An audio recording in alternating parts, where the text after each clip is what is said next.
Hey YouTube, this is Mark, and this is Catfish and Crappie. Thanks for watching. Today, we have a mail call. New rod. Gonna be doing a quick tabletop review of this sucker, and hope you enjoy. Thanks.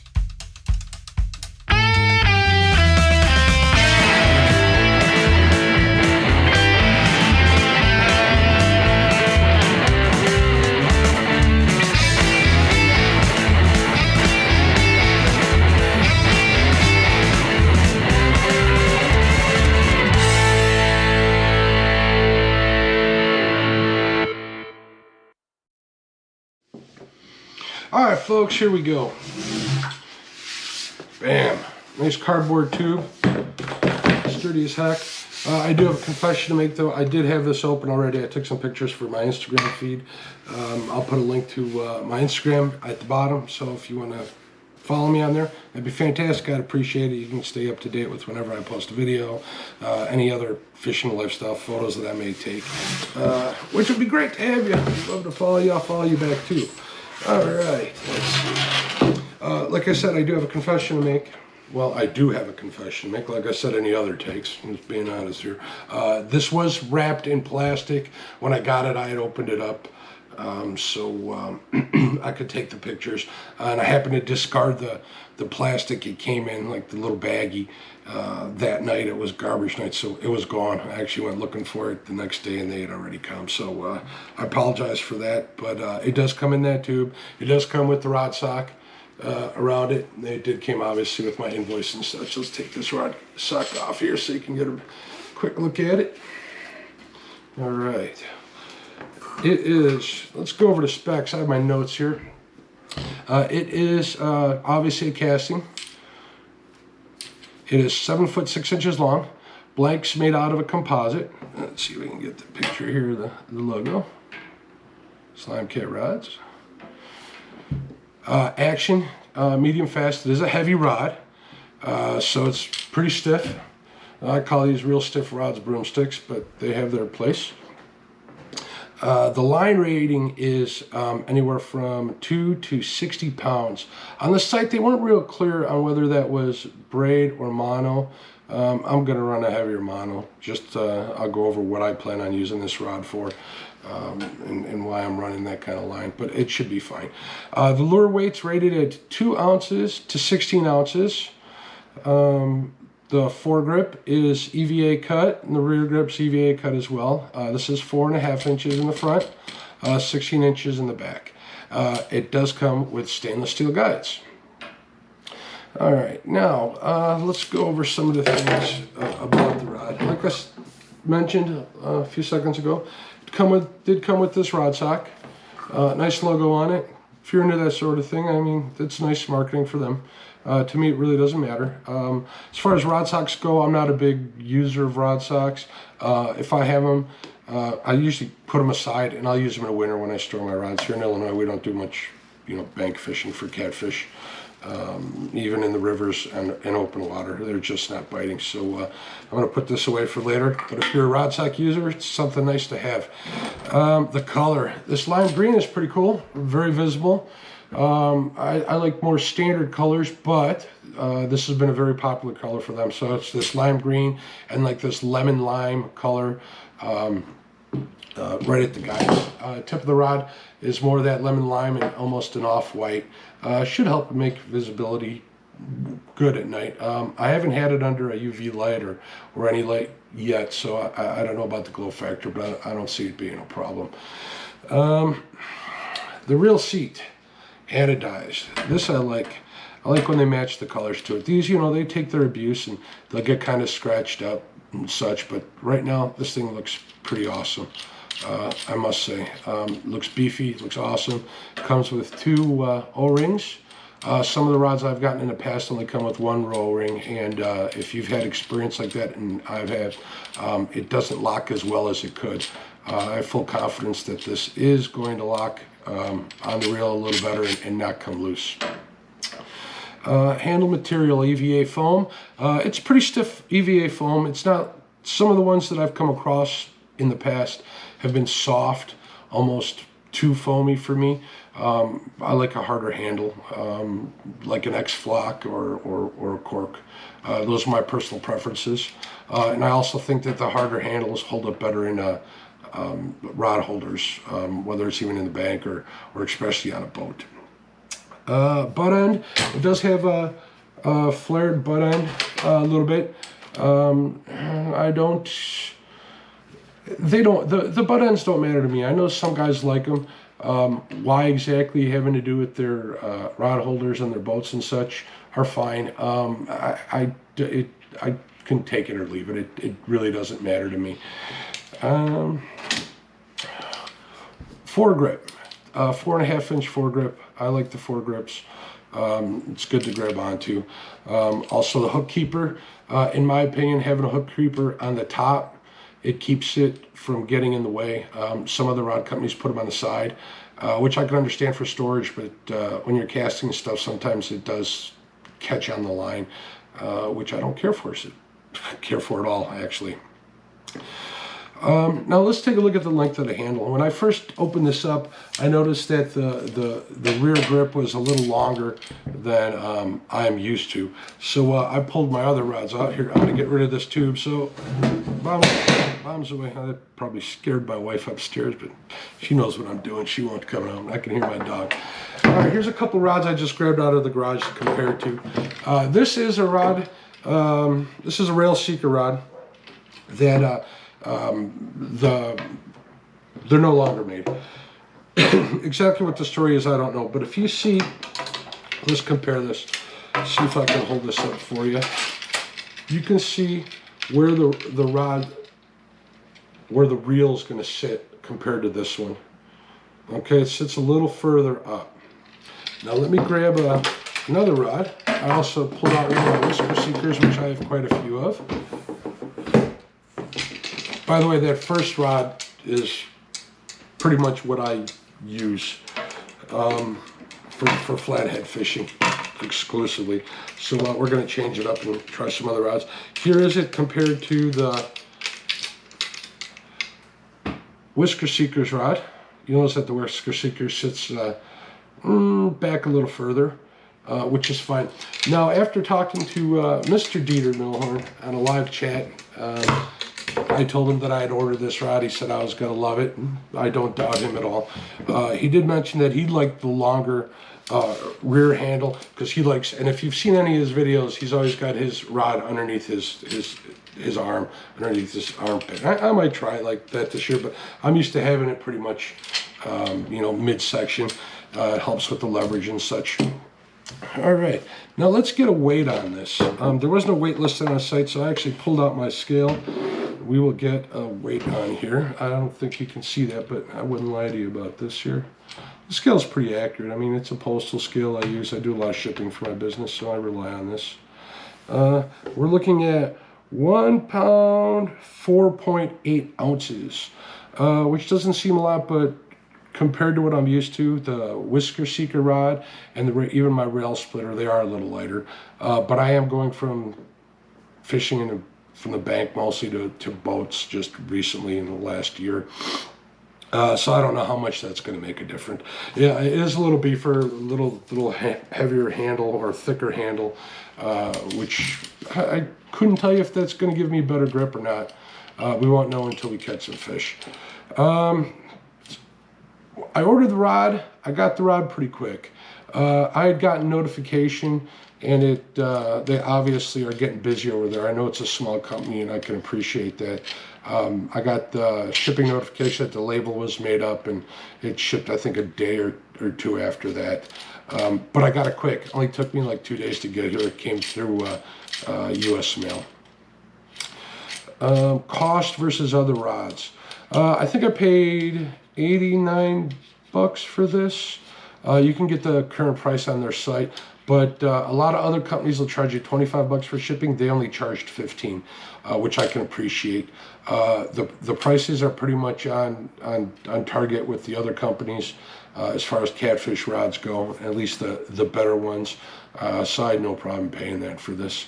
I was happy to get it real quick, and I was happy to see that the shipping was cheaper. If they had other things that they offered that I wanted to buy, I'd have taken advantage of that, definitely, because if, like anybody knows, especially when you're buying rods and stuff, the shipping is what really adds on the cost at the end.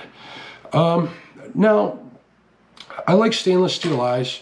I had problems with the ones with the inserts for the longest time, and the company that I had problems with finally changed it to stainless steel, and I was happy to see that.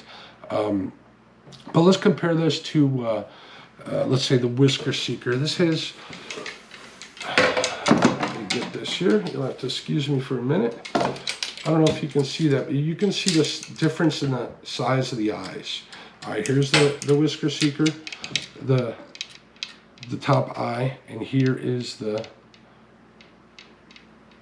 Slimecat, one right up on top of the other. You can see the Slimecat one's rather larger, and the rail splitter, I won't grab that, is like right in between there. It doesn't really matter to me so much. I use Abu Garcia reels, so they sit pretty low on the rod, so I don't need that extra room. But if you're going to run like a pen, which I have some pen squalls, I can definitely see that, you know, helping as far as, you know, the angle of attack where the line comes off the reel, just because they sit a little higher. Other than that, I really don't think it matters so much. But if you're running like Okuma CLXs, any of the larger reels, pens I mentioned already, it might make a difference. I don't have enough experience with those size reels to be able to make a or to give you my personal opinion on it. Overall, I do like the way this rod looks. It looks cool, which is probably why they're so popular. I plan on putting a black Abu on there, right? This one, it'll look good on there. That's going to be for a future review. And check this out. Got some Suffix mono. I like, not mono, I'm sorry, Suffix braid. I love braid. That's what I use. It works for my situation. But tell me that green isn't going to look good on there. Oh yeah, that's going to look good. It's not going to help you catch more fish, but, you know, if you're happy, you're happy. All right, now we're going to get to a part of my reviews that I'm going to start doing. I'm going to call them MRU, my recommended use. Not only recommend, you don't need to take my recommendations for your use. This is recommendations in general. This is what I plan on using it for. J-hooks. I really do like using circle hooks, but I am converting over to J-hooks a little more, especially fishing floating baits into log jams and such. J-hooks, I think, are the way to go. And when you're doing that, you need a nice stiff rod to set the hook. It definitely helps. It gives you that confidence. When you grab on it, you got a stiff rod, and you feel that fish there, and you pull back, you know when you're setting the hooks. You know when you've got their eyes crossed. Another thing I think on a boat that a stiffer rod or this rod's going to be good for is if you're running a clicker. If you're running a bait clicker, which I don't always do, I run a bait clicker when I run J-hooks. I think the stiffer rods help, because rather than having that leeway of a softer, or that give that a softer rod has, once the fish pulls, it's going to start releasing the clicker. If you have your clicker set right, the fish isn't going to feel too much resistance. I think it'll be better for that. Let's see what else I have on my notes here. I would use mono. I don't, but I would. If you buy this, I think this rod's set up perfect for mono. I think the stretch, the little bit of give, will help ensure, you know, not losing fish. It's just more forgiving. I know I said I like braid, but that's just because of the waters I fish, which are shallow again, and the cover that I fish. Getting into some stuff, I need to get that fish out of there real quick, and I need, you know, the stretch does not help in doing that. But I can see fishing under normal circumstances where mono would definitely be an advantage.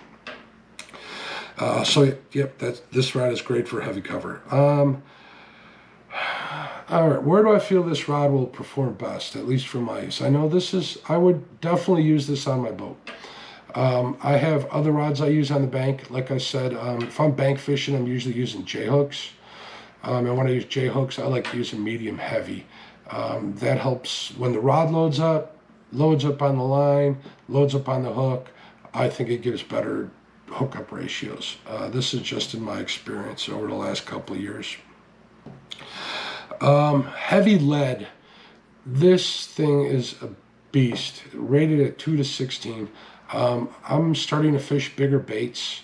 After talking on another live chat with Lyle over at Catfish Weekly, we started talking about how we both love using 1 pound bullheads and 1 pound carp.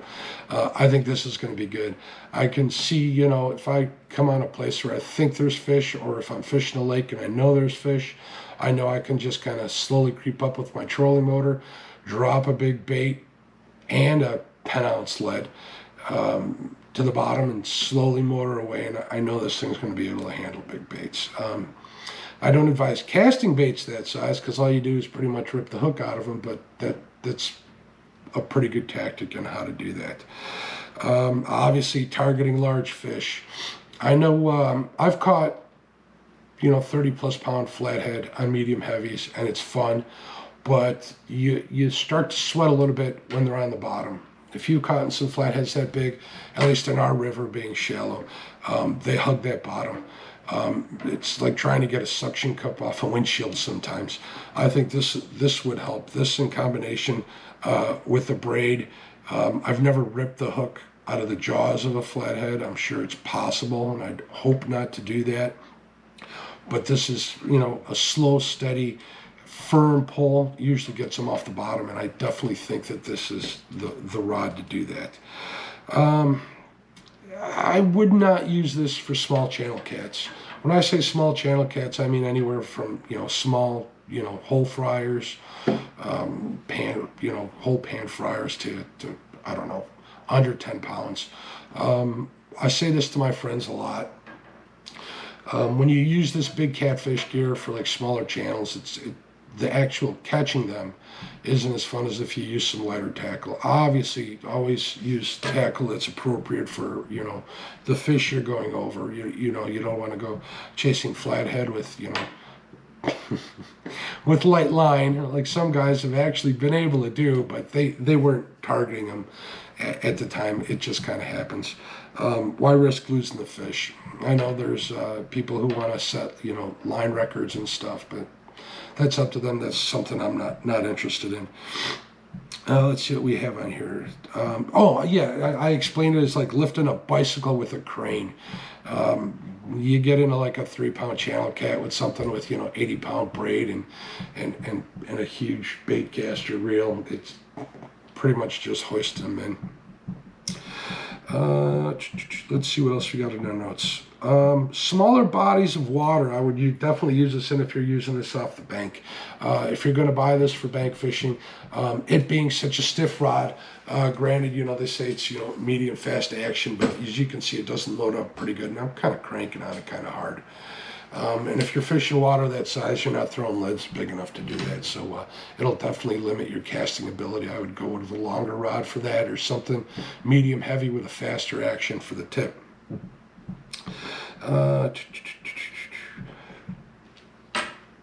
That's pretty much my opinions on the rod, kind of like my tabletop pre-using it review.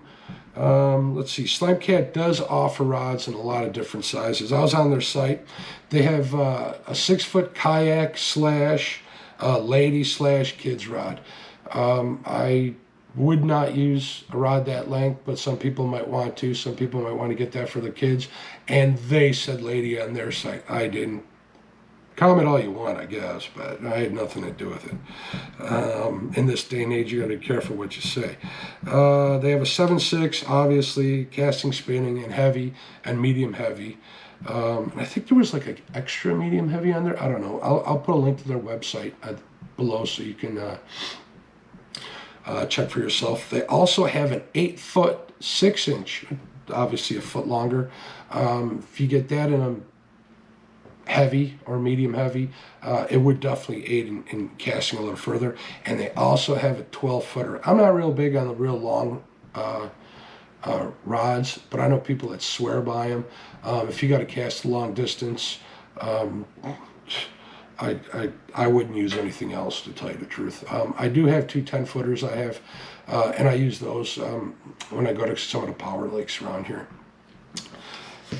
Let's see, I think that's it for the review. Overall, I really like this rod. Can't wait to use it. I like the looks of it.